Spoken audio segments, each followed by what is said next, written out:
Saw X is probably one of the more exciting horror releases over the last few years, at least for me.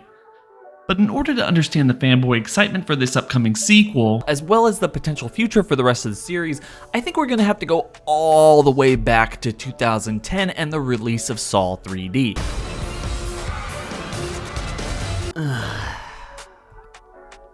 Yep. At the time of its release, one of the biggest problems that I had with the ending was the underlying message from the shooting script. Thankfully, that was scrapped as much as they could in the final editing process, but unfortunately, it was just too ingrained into the narrative to be erased completely. Of course, I'm referring to the two unidentified assailants that helped Dr. Gordon take down Hoffman during the film's finale. You see, in the original script, we're led to believe that those two are not only supposed to be Brad and Ryan, first seen in the film's opening trap, but they, along with all the returning characters in Bobby Dagen's survival group, will in fact continue John's legacy. I hate this ending. I hate everything about this ending. It is the definition of a film or franchise insisting upon itself, while in reality it couldn't have been further from any logically coherent meaning. John's work was never supposed to be emulated by others, let alone every single person that he decided to test. Look, I'm not even saying this couldn't have been an interesting setup to bookend the entire series and leave the audience imagining what the reality might look like after the bombshell revelation. However, it could only be that if the series hadn't started to fully collapse into near self-parody, with an increasing number of one-note characters being introduced at the last minute to paint over rushed narrative arcs, all while sacrificing the series' core drama of would you, could you, should you do this specific thing in order to save your life or the life of your loved ones, and all of that in order to showcase more spectacular traps.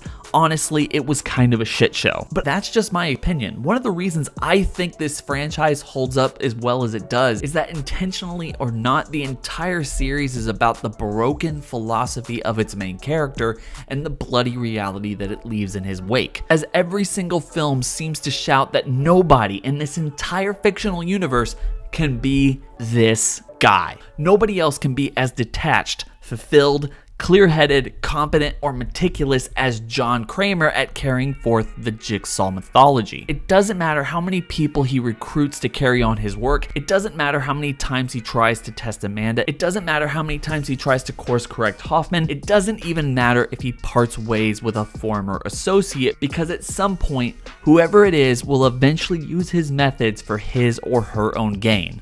Why? Well, it has less to do with the plot of each individual film and a lot with the overall theme of the franchise. For those of you who do not know, plot is basically the series of events and sequences of a story, while the theme is the overall message that the creator is trying to convey to the audience. So as where the plot usually requires a more detailed explanation for the audience to understand the point, the theme can usually be described in a simple sentence or two. Nobody is reborn. It's all bullshit. It's all a fucking lie! Yup.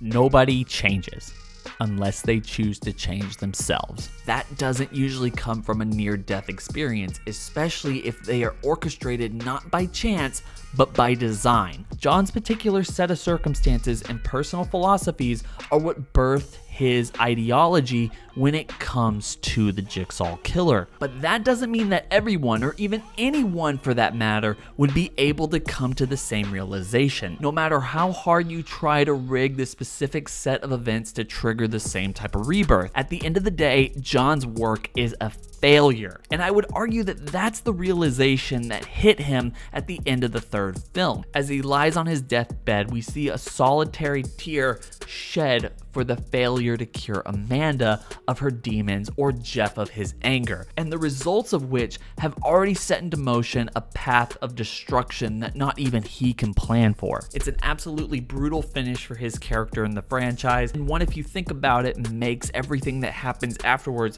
far more dark. John might have tried to help people, but he can't save Amanda. John might be a master planner, but he couldn't protect Jill in the afterlife from Hoffman, a creature that he created. He couldn't look that far ahead to see Logan picking back up the mantle in order to get revenge for his wife, and at least as far as we know right now, he cannot look beyond what was going to happen from the moment he died and the events of Spiral and all of these events and atrocities that are going to be put out in his name and his legacy. Stuff that he created created, thinking that he could change people, but slowly realizing that he just can't.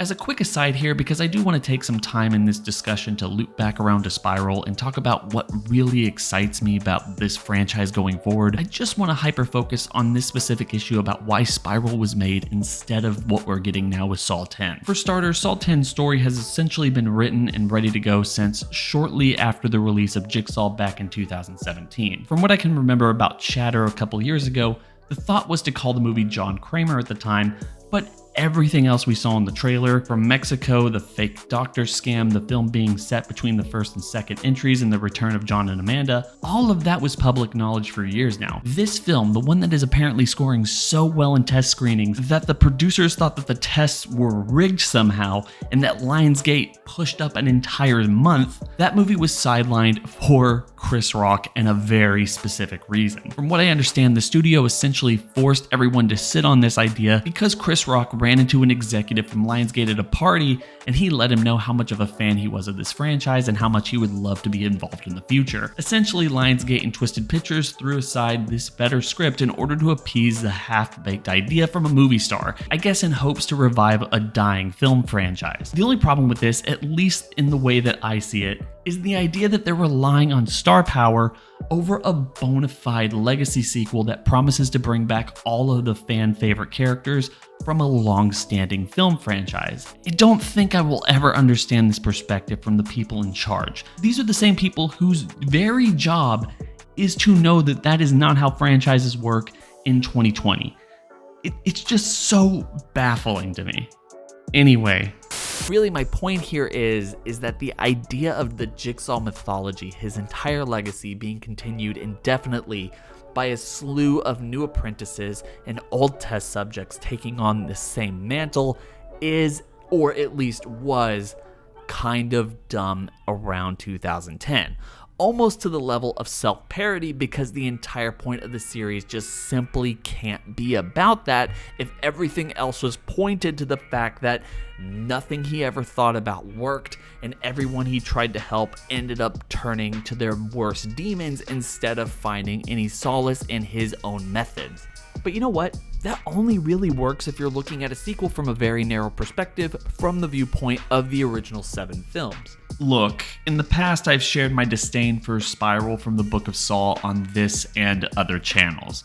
Seriously though, this movie does do a very strange thing by showcasing the traps halfway through in a vain attempt to keep you guessing, despite the fact that over half of its audience has probably figured out who it is at that point in time. And for its part, the movie does seem to know this, since its big reveal is done in a wide shot half a room away before any of the motivation for why all this was done is even put in front of our main character. Oh my god! Trampoline! Trampoline! He said what? One big criticism I have that I'm not going to spend a ton of time on because I don't want it to be the sole focus of this video is that the film doesn't have enough Samuel L. Jackson. If you've seen both of the trailers, then you probably know how he's introduced. But again, because it's a trailer, the context is deliberately played with the order to sell the movie that they wanted you to think that you were getting and not the one that they actually made. By the time he shows up on the screen again, you'll nod your head with affirmation that this movie is suffering from expendable syndrome. He loves playing in the jungle. It's his problem.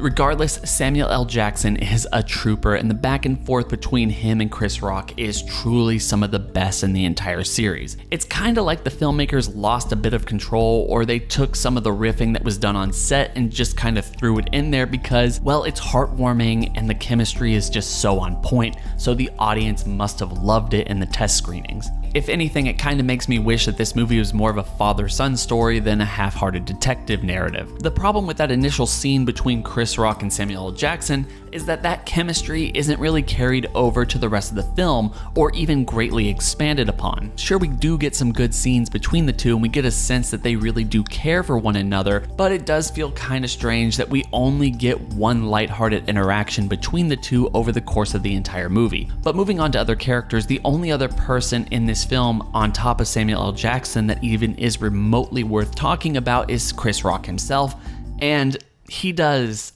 fine. Outside of the horribly outdated jokes that we've already discussed, it does feel kind of strange to me that Chris Rock is in a Saw movie.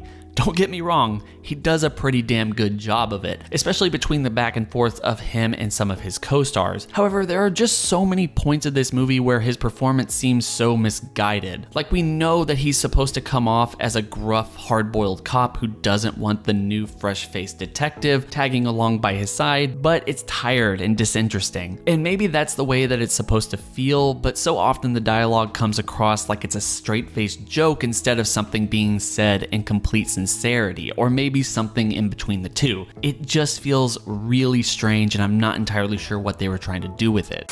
But if there's one thing about that movie that I really appreciate, it's at least the idea that John Kramer's philosophy can and probably should be explored through different characters that aren't inherently connected to Kramer himself. As I've already said during this video, the first films in the franchise really hammered home the idea that John was incapable of succeeding in his mission to help individuals with their underlying issues. I mean, heck, even though John didn't go as far off the rails as some of his disciples, he still didn't really abide by his own philosophy. I don't know what it is, but I know it's not killing and torturing people for your own sick fucking pleasure. I didn't do fucking shit! If you do this, you'll be on your own, and the subsequent cost to you will be staggering. I'm not worried about it! I'm not worried about any of this! I didn't rig shit! I didn't fucking do this!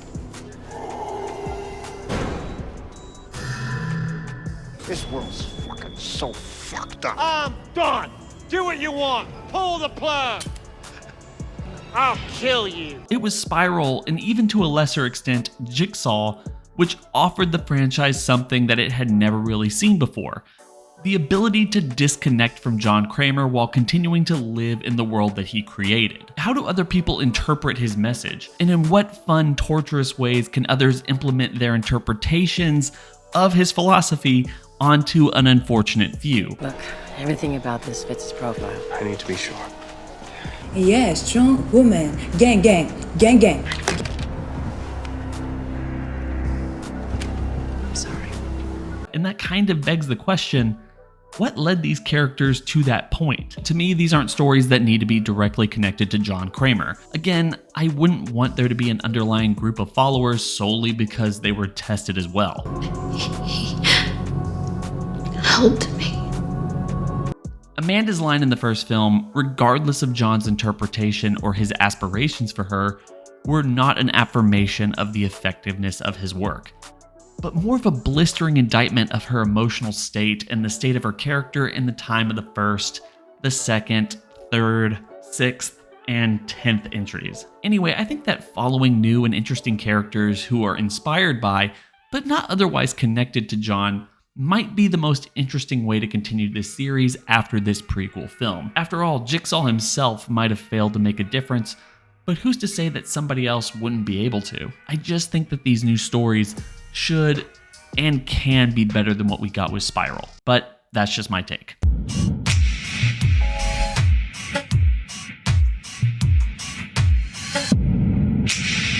The KRW Network.